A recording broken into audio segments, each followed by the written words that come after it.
ฝ่ฝันวันเวลาผ่านไป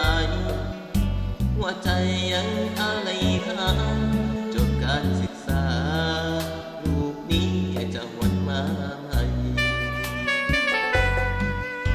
คุณแม่ท่านสอนด้วยใจบ่มีสิ่งใดเท่าแม่ขอเพียงแต่ทำดีให้แม่สุขใจเมื่อคุณท่านให้ล้นเหลือจะตอบแทนคุณอย่างใดจำใส่ใจคำสอนที่แม่ให้มาต้องจากลาหน้าแม่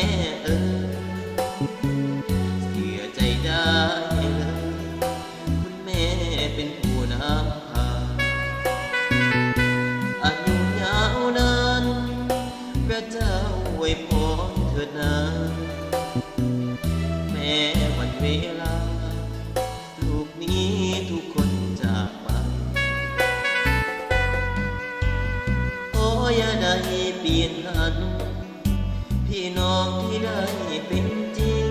และทุกสิ่ง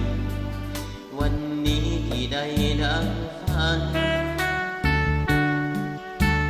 แม้จะท้อเรื่อยมา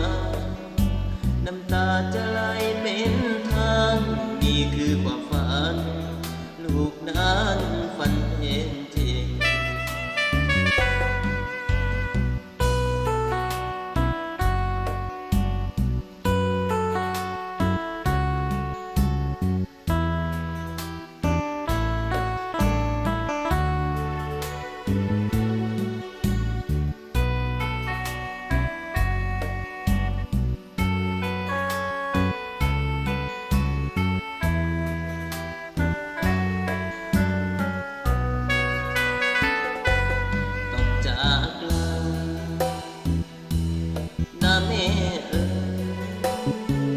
เสียใจได้